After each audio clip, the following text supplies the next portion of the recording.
विद्यार्थी मित्रांनो, सह्याद्री ट्युटोरियल्समध्ये तुमचं स्वागत आहे. तुमच्या एक गोष्ट ध्यानात आले का? गेल्या काही दिवसातील घडामोडी तुम्ही बघितल्या, अगदी कालचे काही न्यूज तुम्ही ऐकले असतील, अपडेट्स तुम्ही ऐकलेच असतील. तुमच्या एक गोष्ट लक्षात आली असेल की आपल्या मागण्यांचा कोणी विचारच करत नाहीत.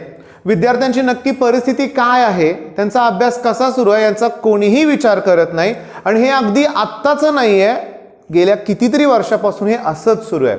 मी जेव्हा क्लासेस सुरू केले, आमच्या इथे एक शाळा आहे, त्यातले विद्यार्थी बरेचसे विद्यार्थी माझ्याकडे होते.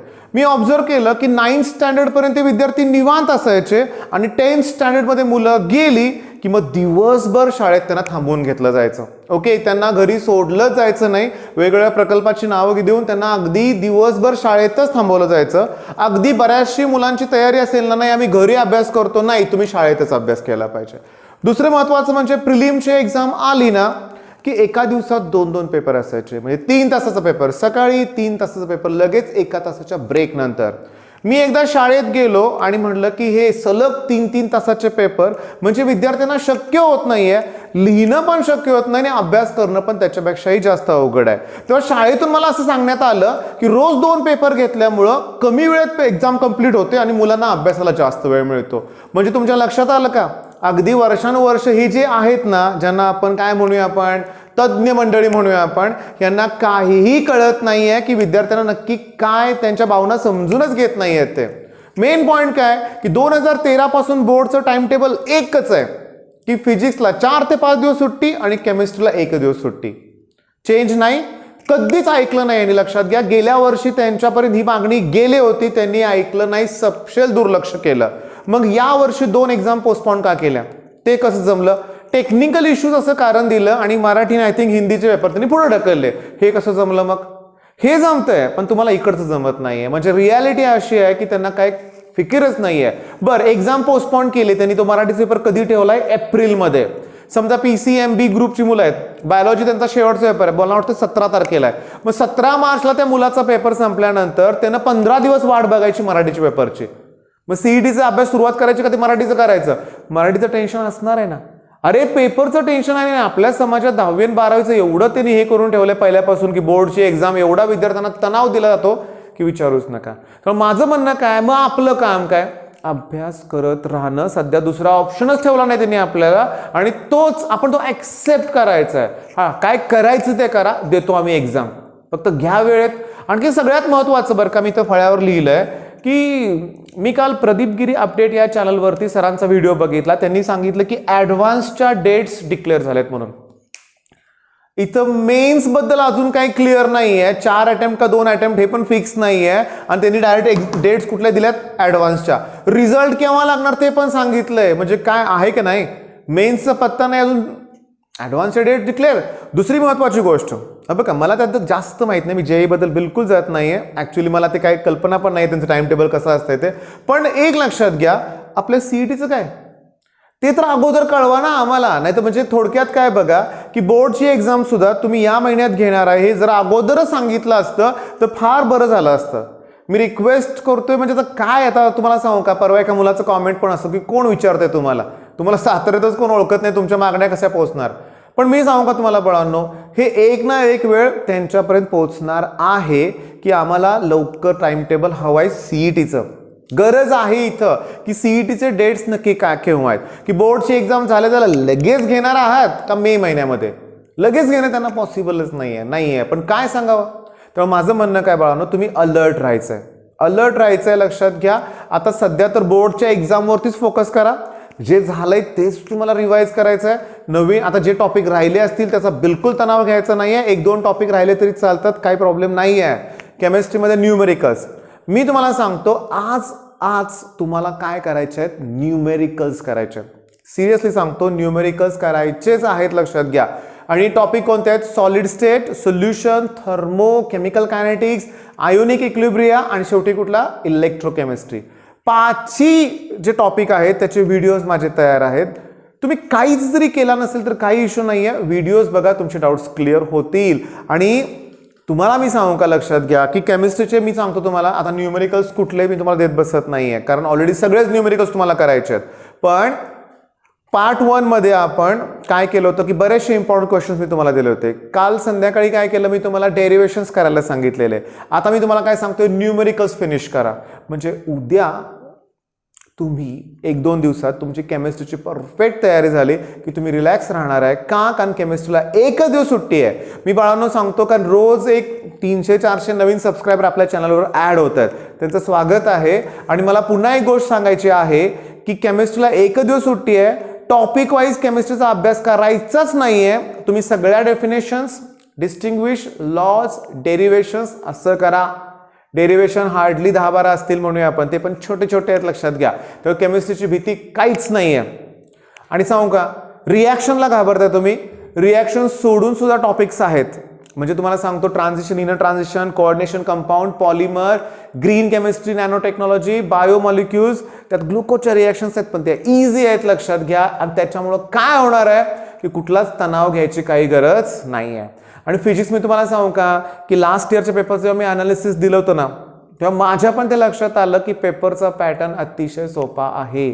अगदी लॉज पण येत आहेत, डेफिनेशन्स पण आहेत, न्यूमेरिकल फॉर्म्युला बेस्ड आहेत. फॉर्म्युला लिहा, व्हॅल्यू पुट करा आणि सॉल्व करा. सगळ्यात महत्त्वाचं, प्रत्येक स्टेपला मार्क्स आहेत. हां, फॉर्म्युला लिहिला की अर्धा मार्क आहे, व्हॅल्यू पुट केलं की नेक्स्ट अर्धा मार्क आहे, लक्षात घ्या. या सगळ्या गोष्टी लक्षात ठेवा. आणि इथं युनिट लिहिलं लास्ट स्टेपला तर पैकीचे मार्क मिळणार हे पण लक्षात घ्या. आता होतं काय बघा, मला आनंद होतोय ही गोष्ट सांगायला की जेव्हा मी एखादं टार्गेट देतोय ना, 2 ते 3 तासात एखादं कॉमेंट असतंच की टार्गेट कम्प्लीटेड म्हणून, किंवा स्टार्टलाच एखादं कॉमेंट असतं की कम्प्लीट करणारच. काल तर एक असं छान कॉमेंट होतं की मी रिझल्ट चांगला माझा लावून दाखवणारच आहे आणि रिझल्ट नंतर तुम्हाला भेटायला येणारच आहे. मी तुम्हाला सांगतो, गेल्या वर्षी सेम कंडिशन होती. मी तुम्हाला सांगू का, अगदी सकाळी उठल्यानंतर ना इतकी मुलं अशी भेटायला आलेली असायची की, आणि काही मुलं म्हणजे मी तुम्हाला सांगू का, म्हणजे तो आनंदच वेगळा होता, सिरियसली आनंद वेगळा होता. आणि तो मला बघितल्यानंतर मुलांना जो आनंद व्हायचा ते बघून मला पण इतकं छान वाटायचं ना. आणि यावर्षी पण असंच होणार आहे, तुमचा रिझल्ट चांगलाच लागणार आहे. ओके. आणि बोर्डच्या एक्झामची तयारी प्रॉपर करतोय आपण. गेल्या वर्षी तेच झालं नव्हतं, मुलं डिस्टर्ब होती. यावर्षी उलटा आनंद आहे, ऑन टाइम एक्झाम होते, आपली प्रॉपर तयारी पण आहे. आता काही कॉमेंट असे आहेत ना की माझे 1-2च टॉपिक झालेत, मला भीती वाटते. बिलकुल घाबरू नका. पहिली गोष्ट म्हणजे तुम्ही सुरुवात करा. तुमचं पहिलं टार्गेट असलं पाहिजे निदान ग्रुप क्लिअर करायचं. मी तुम्हाला सांगू का, मला 12th मध्ये असताना ग्रुप म्हणजे काय हे पण माहित नव्हतं. लकीली झाला क्लिअर, ती गोष्ट वेगळी. पण तुमच्यासाठी हे सगळं ना युट्यूबमुळं पॉसिबल होतं, लक्षात घ्या. 1-2 मिनिटं बरं का, तुमचा वेळ घेतोय बरं का.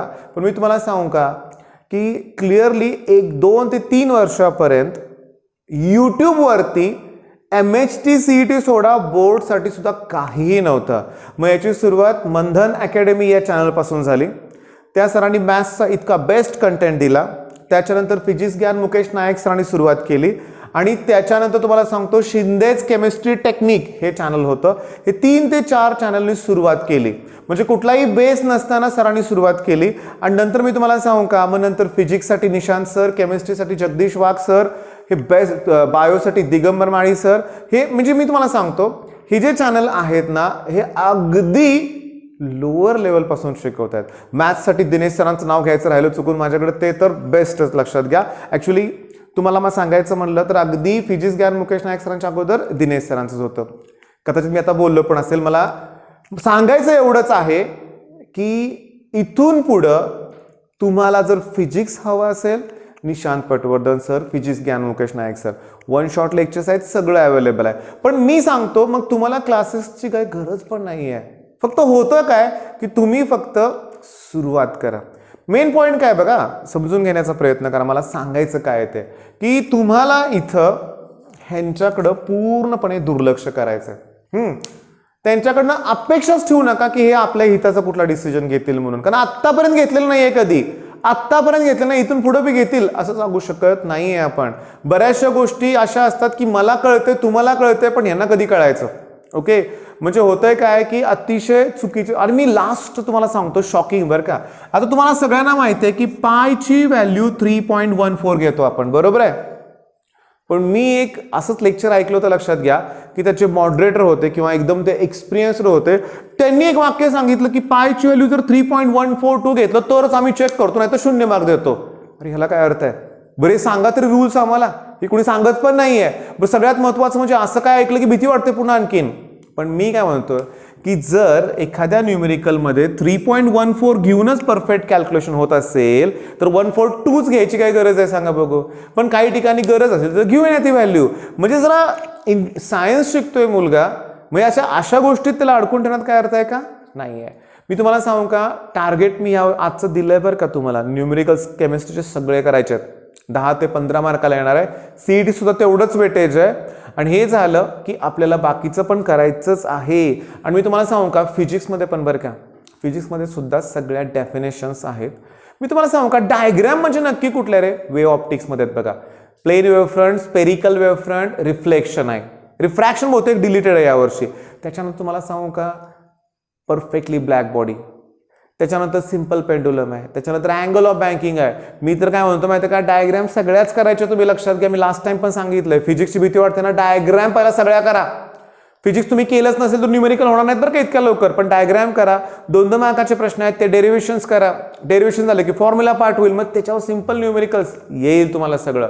फक्त तो कॉन्फिडन्स असला पाहिजे, आणि तोच कॉन्फिडन्स तुम्हाला फार पुढे नेणार आहे, लक्षात घ्या. ओके, मग एवढं माझं ऐकलं त्याच्याबद्दल धन्यवाद. अभ्यास करत राहायचा आहे, बिलकुल टाइम वेस्ट करायचा नाही आहे. आणि यूट्यूबवर जे चांगलं आहे ते घेण्याचा प्रयत्न करा. ओके, आणि अपडेटसाठी सुद्धा प्रदीप गिरी अपडेट हे बेस्ट चॅनल आहे. दिनेश सर सुद्धा तुम्हाला लगेच इन्स्टंटली अपडेट देतच राहत आहेत. तुम्हाला फक्त अभ्यास करायचा आहे. All the best. धन्यवाद.